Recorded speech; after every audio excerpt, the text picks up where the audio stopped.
Hey, Cockles here. This is Kitty Grozanowski, Mazda Athletics, Sports Academy. Today we're going to go over a little 1v1 drill, work on some fundamentals. I really like doing one-on-one drills. You know, they're real easy to break down. You get your teammates to watch you. They can criticize and critique your performance. And that's really how you're going to improve yourself the most, is having someone critique you and seeing where you're messing up and seeing where you can improve. And then actually making those adjustments. If no one ever critiques you, you're never going to make the adjustment, and you're always going to just be playing bad and making mistakes that you shouldn't be making. So we're going to do the 1v1 drill. You know, 5 guys on your team, 7, however many, 2 people on the field. You're going to at least have 3 people on the side watching you. So, you know, we're going to be able to see if our players being a little too patient, if they're being too aggressive, if they're messing up on their form, if their snapshot's not clean, if they're not being, visual, if they're not, looking and being aware of the field, their slides kind of suck, keeping their gun up. They're not running and gunning. They're just running with the gun down. This is all stuff that we can visually see from our teammates. And after the one-on-one, we can say, hey, man, you were keeping your gun down too much. When you were reloading, you were out of paint already. You weren't reloading before you ran out of paint. And, that led for the other guy to move bunkers. It's stuff like that you share with your teammate, and that's how you're going to get better. And that's how you're going to get dramatically better, is when you have someone noticing things like this, critiquing you, and then you go, okay, thanks for telling me. I'm going to work on that the next time I go out. And then you do it again. And the next time, don't make that mistake. And then you just keep doing it in repetition. After a while, you'll quit making this mistake. Got to have your teammates keep reminding you, hey, man, you're still doing this mistake. And, don't fight with each other. It's all constructive criticism and critiquing, your teammates. You want to get everyone better on the team, and you want to be able to win tournaments. And this is the first step. You need to be working together with your teammates, not shouting, not arguing. Hey, man, if someone says you were reloading sloppy, you're reloading sloppy. Just say, okay, I understand.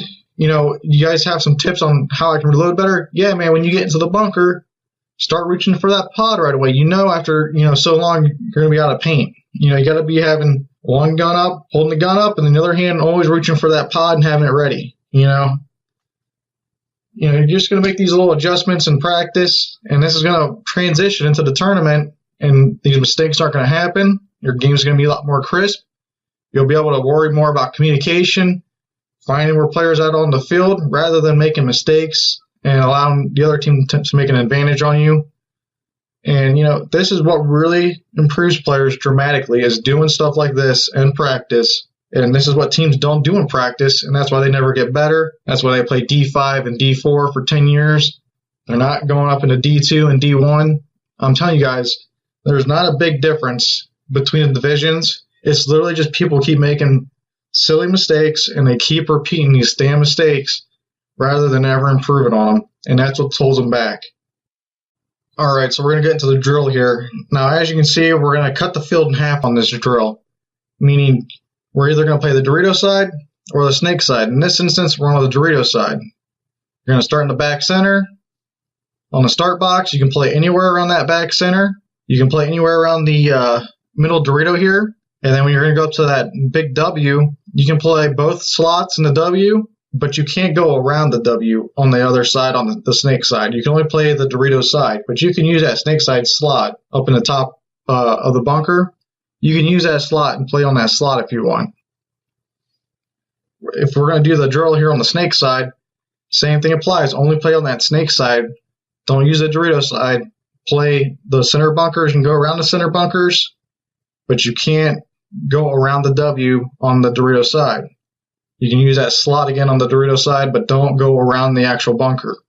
We want to try to make it as close to a game scenario as possible during a tournament. You can usually go around these center bunkers during a tournament, but not so much around that W. So we're going to kind of keep with that in the drill. Now, we're going to go over the Dorito side real quick. So we're going to have the snake side shut off here. Both players line up at the start box. They start playing. Here's an in-game kind of scenario for it. The blue guy runs out, red guy kind of lanes. Now they're going to gun battle here a little bit. Red guy wins the gun battle. He's going to go into the next bunker. They're gun battling some more. red guy eventually going to outgun battle the blue guy again. He's a little better of a player, and he's going to go to the Doritos. And just playing a one-on-one. You're going to be pushing the field, trying to shoot the other guy out the whole way, making your way up the field, trying to apply more pressure, get a better angle, and you're eventually going to shoot each other out. Eventually, someone's going to win. Just keep pushing, applying pressure, and in this instance here, the red guy got all the way down the field and shot out the blue player. Now, some key things with this drill is you don't have to play just that outside. You can go up the middle here, up to that W. And when you go up to the W, if say that blue guy's laning, so you go up to the W, you cut off this side, and he's completely out of these bunkers here. He can't go any wider because you're cutting it off. He's restricted to the center here. And that's one way you can play this one-on-one. And you're going to experience that as you keep doing these one-on-ones. There's different ways to play it. And on this instance here, say he gets into the Dorito, you can push up through the pillars and apply pressure that way and really get up close and personal to him. He's going to feel a lot of pressure.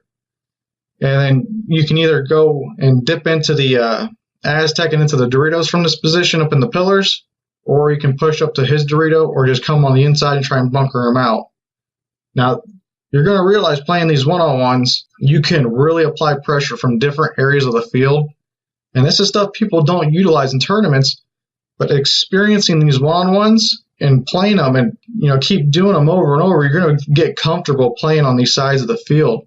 Especially if you're a Dorito player, you're just going to grow a lot more confidence playing on the Dorito side, playing these different bunkers, going different routes down the field, and you're going to be able to utilize them in the tournament. And when that tournament comes, these other players are not going to expect that amount of confidence coming from the other team and from another player who's going to be coming up the center at him at a different angle.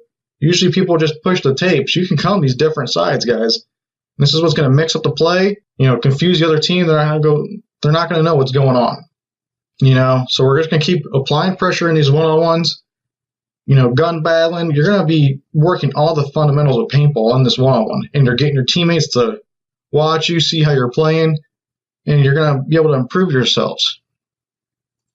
Now here on the snake side, this layout's a little different. There's not too much on the inside of the snake on this one. A lot of the bunkers are a lot closer to the center of the field, next to the W. Usually some layouts you'll have a couple pillars here, or a temple or something closer to the inside of that snake down the highway, and you can really play that inside a lot more on these different layouts. This one, though, you can still utilize, and going up that center, though, up to the pillars and those cans before he gets out wide into the snake. And if you both get into the snake, utilize going down the highway. A lot of players underutilize the highway still. Jump over that beam and just go bunker him out real quick before he gets, knows what's going on. And this is going to get you more comfortable on the snake side, too, getting into the snake battles, one-on-one down the tape, having to still protect the inside on that highway if you're by yourself, if your bat guy gets shot out, being aware, hey, is that snake guy going to jump over the beam or is he going to come down the sideline at me? This one-on-one continuously builds and builds and builds on me to every fundamental in paintball, and it really gets you pristine in how you can perform on the field come tournament day. So this is why I always recommend doing one-on-ones in practice. People say, that's not useful. We'll just do the 5-on-5s, play points all day long. I'm telling you guys, if you want to get better and you want to get better faster, this is the way to do it, doing drills like this. But that's going to complete the drill. You pretty much got how to do it, I would hope so. Start up at the start box, cut the field in half, and you just go at it. And after every point, have your teammates critique it, say what each player did well, what they didn't do well. And even have the two players on the field talk to each other and say, hey, man, I felt a lot of pressure when I was in this bunker. I didn't feel any pressure after that. Off that break, your lane kind of didn't do anything. Wasn't near me, wasn't, stopping me at all from moving. And this is how you kind of communicate with each other on your team. And that's what's really going to make this drill as effective as it possibly can be. And this is how you're going to improve. And I guarantee you start doing this, you're going to see improvements in your game. I mean, it's hard not to. It just works that well. But that's going to be it, guys. If you got any questions, post in the Facebook group. Have a great day, guys.